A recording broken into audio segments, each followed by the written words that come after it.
धरना प्रदर्शन हर जिले में करने जा रही है, तेजस्वी यादव इसको लीड करने जा रहे हैं, कैसे देखते हैं?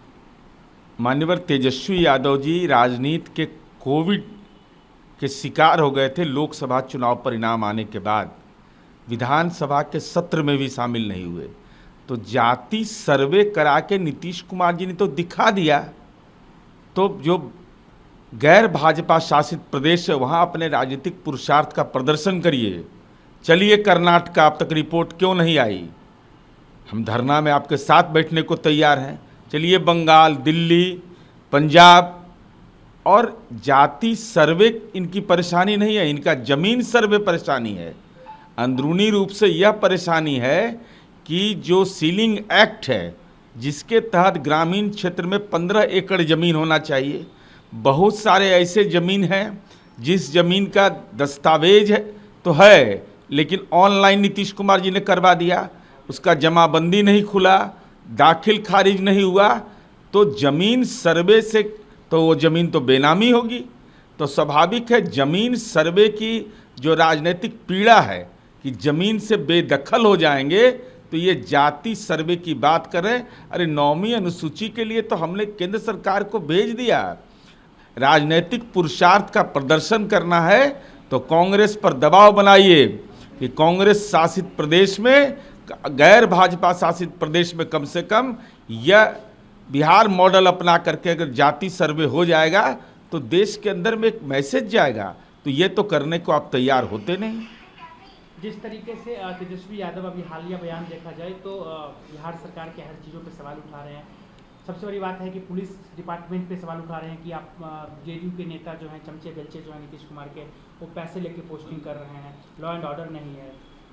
मैं माननीय तेजस्वी यादव जी को राघोपुर विधानसभा के जो थाना है, चाहे राघोपुर हो, बिद्दुपुर हो, वहाँ आपराधिक घटनाएं जो हुई हैं, जब सरकार में आप थे, अब जब सरकार में नहीं थे, 8,573 हत्या पूरे बिहार में, जब माननीय तेजस्वी यादव बिहार के उप मुख्यमंत्री थे, राजबल्लभ यादव साहबुद्दीन पर जब कार्रवाई हो रही थी तब आप सरकार में शामिल थे, तो उस समय भी कार्रवाई हम करते थे और जयकारा उस समय कर रहे थे। तो आज बिहार का रैंकिंग, जो राष्ट्रीय अपराध ब्यूरो के आंकड़े इस बात के गवाह हैं कि हमारी रैंकिंग में लगातार सुधार हो रहा है। बिहार की जनता की मनोदशा है कानून का राज, यूएसपी हमारा है कानून का राज। ऐसे मंतव्य का कोई औचित्य नहीं है। बिहार में अपराध नियंत्रित है। राजनीतिक खौफ में आप जी सकते हैं, जनता खौफ में जीने को तैयार नहीं। चिराग पासवान को लेकर एक मीडिया में कहिए या उनके पार्टी में या अपोजिशन वाले ऐसा कह रहे हैं क्योंकि पार्टी में टूट हो रही है, तो क्या आप लोग को लगता है कि एनडीए इंटैक्ट है या सही में ऐसा कुछ है? राष्ट्रीय जनतांत्रिक गठबंधन के घटक दल के सांसद एक दूसरे दल के संपर्क में तो रहेंगे ही। जो राष्ट्रीय जनता दल ने आरोप लगाया कि भाजपा के संपर्क में है लोजपा के एमपी, अभी तो स्वाभाविक है, आपके संपर्क में तो कोई नहीं आ रहे हैं। यह आपका दुर्भाग्य है कि लोकसभा चुनाव में 4 सीट आने के बाद आपके संपर्क में कोई नहीं आ रहे हैं। अब एनडीए एकजुट है, करार है, कोई दरार नहीं। क्या चिराग की पार्टी बचेगी? अरे बिल्कुल, कहीं कोई परेशानी नहीं है। तब एकजुट पार्टी है और एनडीए एकजुट है और जनता का जनादेश एकजुट होने का है, नहीं तो राजनीति के नेपथ्य में जाएंगे लोग। असम सरकार ने जिस तरीके से नवाज को लेकर वहाँ पे नया कानून कहिए लाया है, उस पर आपका क्या कहना है? असम के माननीय मुख्यमंत्री जी का जो सरकार का निर्णय है वो निश्चित रूप से देश के संविधान की मूल प्रस्तावना के खिलाफ है। हर एक धार्मिक जो मान्यताएं हैं उनको अपनी राय, अपनी परंपरा को जीवंत रखने का अधिकार है।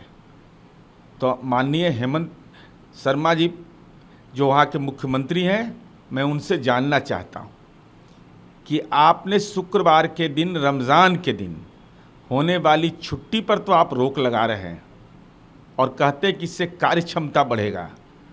तो हिंदू धर्म की प्रथा का एक बड़ा हिस्सा है जहाँ से आप संभवतः विधायक हैं, माँ कामाख्या का मंदिर है, प्रत्येक दिन बलि होता है तो पट खुलता है।